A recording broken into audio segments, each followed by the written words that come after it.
सभी को प्रणाम, राधे श्याम। प्रणाम करता हूँ अपनी मातृभूमि, प्रणाम करता हूँ आपकी भूमि को। शिव शंकर भोलेनाथ के चरणों में प्रणाम। आज भगवान की कथा को चलते हुए बुद्ध दिवस की कथा बड़ी सुंदर। क्योंकि भगवान ने अपने शरीर से दो गंगा उत्पन्न की। भगवान ने पहली जो गंगा उत्पन्न की वो अमृतमय गंगा अपने मुख से प्रकट की, जिसका आप सभी भक्त रसपान कर रहे हैं। कौन सी गंगा? श्रीमद् भागवत पावन गंगा। और दूसरी गंगा अपने चरणों से प्रकट की, जिस गंगा का नाम है भागीरथी गंगा।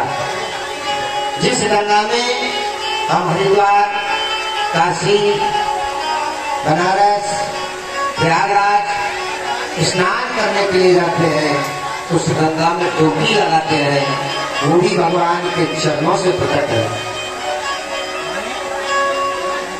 अब सभी भक्त ये देख रहे हैं पंखा कर चल जाए।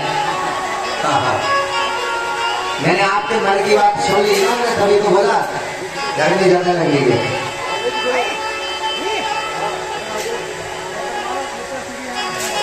आज भगवान की वो सुंदर कथा, बुद्ध दिवस की कथा जब प्रारंभ हुई तो 88,000 ऋषि जो बैठकर के कथा का रसपान कर रहे थे, वो सूत जी महाराज से बोले कि प्रभु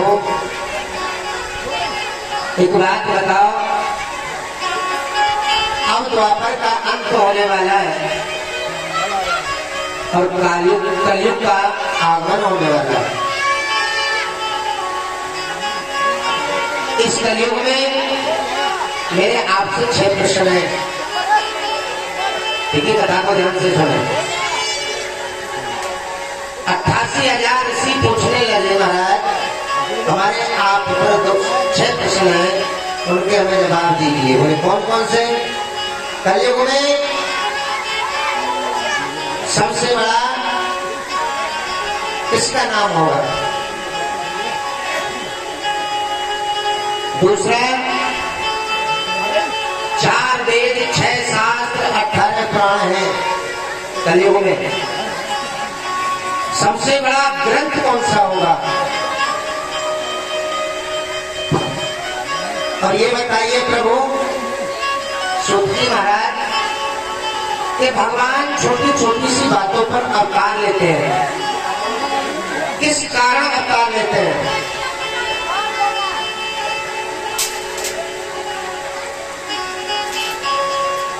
चौथा प्रश्न है प्रभु, भगवान ने अवतार ले लेकर के कौन कौन सी लीलाएं की? 5वां प्रश्न है प्रभु,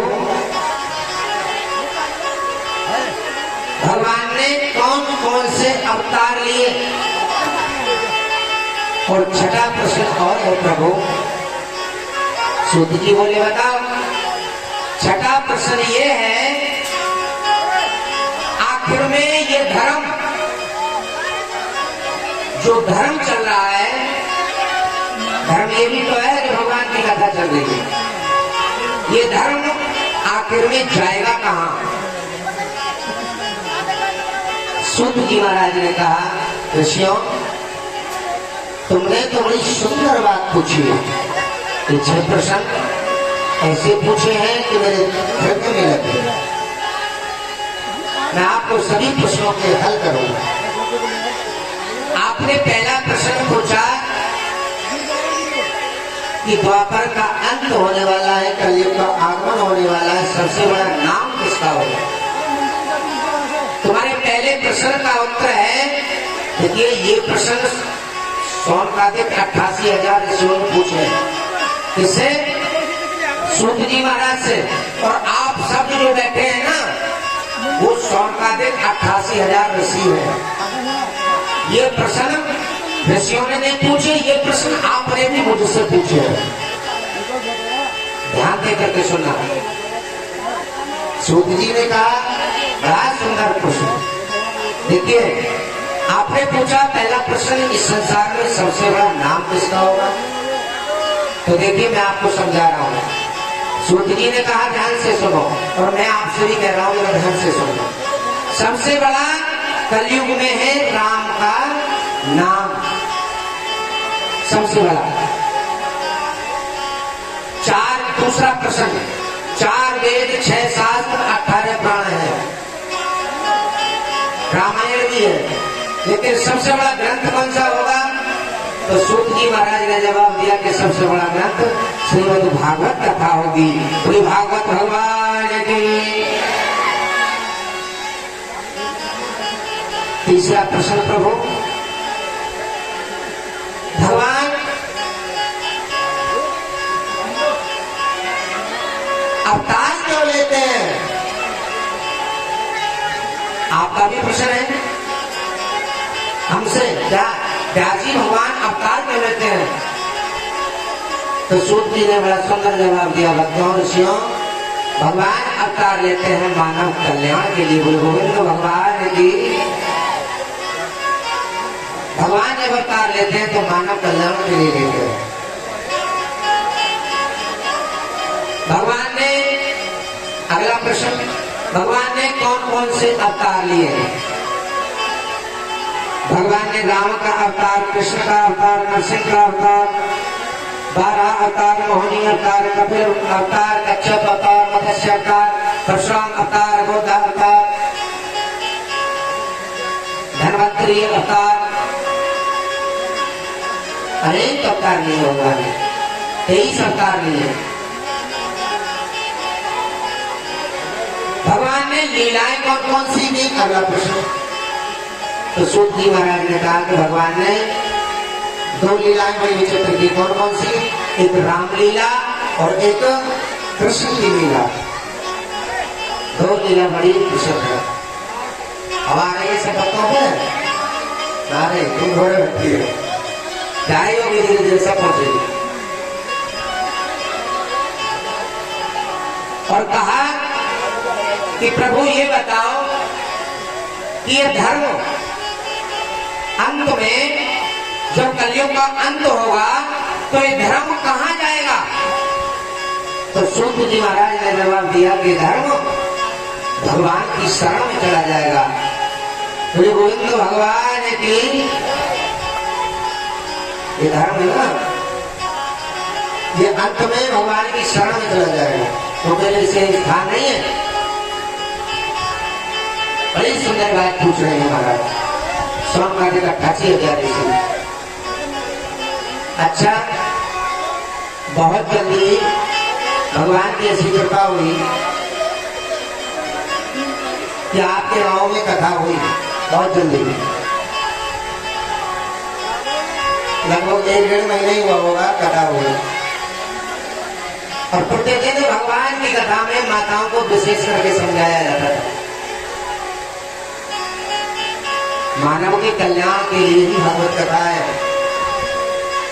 हम ये देखना चाहते हैं कि कथा सुनने से माताओं पर कितना प्रभाव पड़ा। कौन कौन माताएं देखिए व्यास जी के सामने और व्यास पीठ के सामने बैठ कर के कोई झूठ नहीं बोलना चाहिए। कौन कौन सी माताएं ऐसी हैं जिन्होंने अपने पति के पैर छूने शुरू कर दिए? सही बताओ ईमानदारी से, आप खड़े करो। नहीं छूटे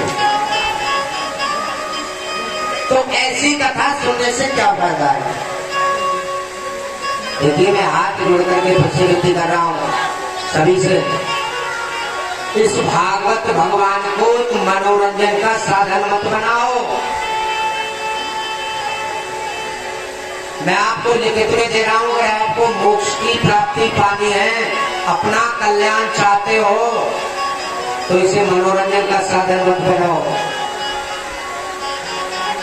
ये भगवान की वो पावनमय कथा है जिसमें आप डुबकी लगाने से सीधे घर से पार हो जाओगे। अगर तुमने अच्छे कर्म किए, कथा में आएगा, सुनाऊंगा, कल सुनाऊंगा अजमेर की कथा। भक्त अजमेर कौन था?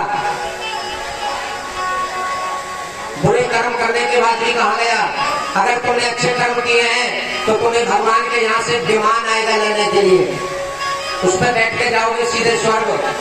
और तुमने अगर गलत कर्म किए तो यमराज आएंगे बड़े बड़े मोटे डंडे लेकर के। तुम सोचोगे प्रभु हमने कहा देखा? मैं गरुड़ पुराण की बात बता रहा हूँ, ये शास्त्र की बातें हैं। यमराज आते हैं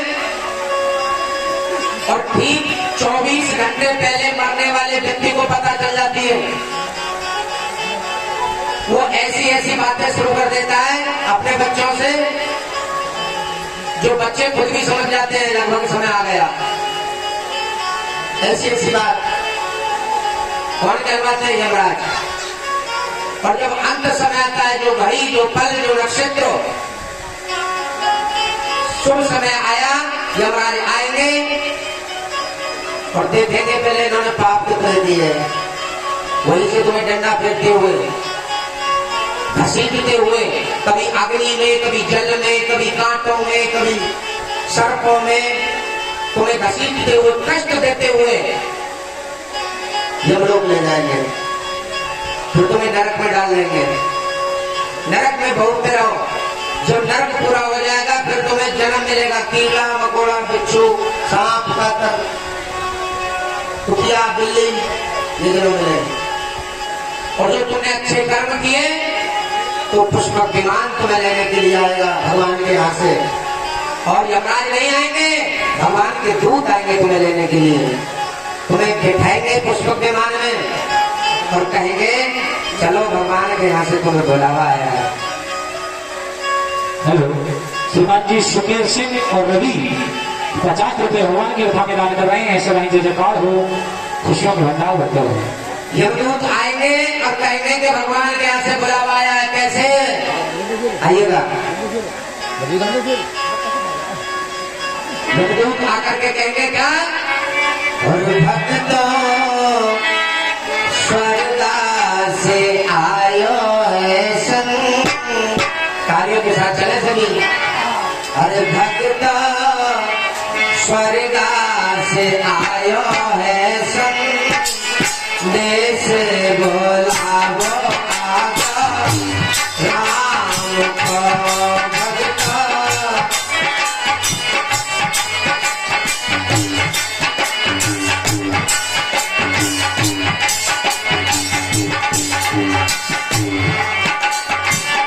मेरे भक्ता स्वर्ग से आयो है संग, देश बोलावो आगा राम को भक्ता। स्वर्ग से आयो है संदेश, बुलावो आगा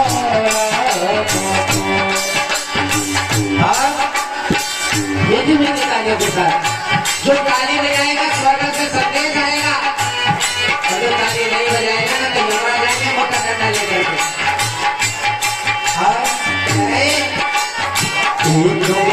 की मोहलत दे दो करूं बेटा से बात, एक मिनट की मोहलत दे दो करूं बेटा से बात। अरे बंधु तो सिर्फ एक मिनट की मोहलत दे दो, बेटा से कुछ बात तो कर लो।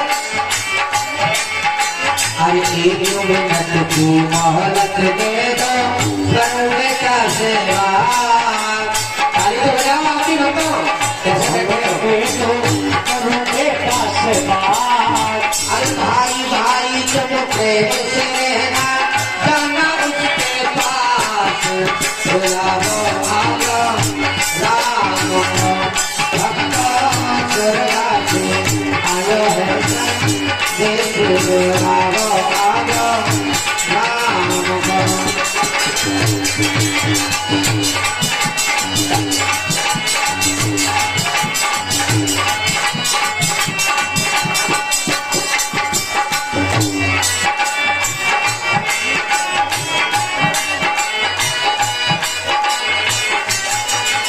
अरे जगत की मोहलत दे दो पर बहू से एक मिनट की मोहलत दे तो करो बहू से बात। अरे मैंने अपना धर्म लगाया भैया परिवार साथ सुनावो आगा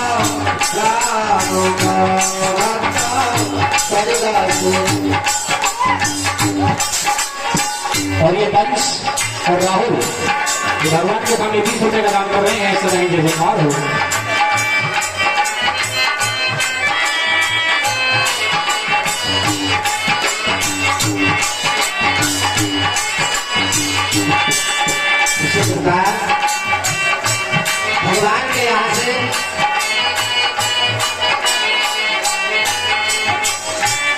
इसी प्रकार भगवान के यहाँ से बुलावा आता है। जो अच्छे कर्म करते हैं उन्हें स्वर्ग से बुलावा आता है, और जो बुरे कर्म करते हैं उन्हें यमराज ले जाते हैं। तो दूसरी बार कथा हो रही है। अभी ऐसी कोई माता नहीं है जो पति के पैर छूती हो, बड़े श्रम की बात है। फिर तो कथा कराने का, कथा सुनने का कोई फल नहीं। देखिए, ये मैं नहीं कह रहा हूं, अपने लिए नहीं कह रहा हूं, ये आपके फायदे के लिए कह रहा हूं। आप हमारे कहने से 1 महीना करके देख लो। अगर आपको आनंद आए, अच्छा लगे तो करते रहना, वरना छोड़ देना। देखिए, जो पत्नी प्रतिदिन पति के पैर छूती है उनके फायदे। ये श्रीमान होशराम जी 20 रुपए भगवान की कथा निकाल कर रहे हैं। जब हम भगवान की कथा सुनते हैं, निकाल कर ठोक ले कुछ मर के, क्या नीचे कुछ ना कुछ चावल को दाना है।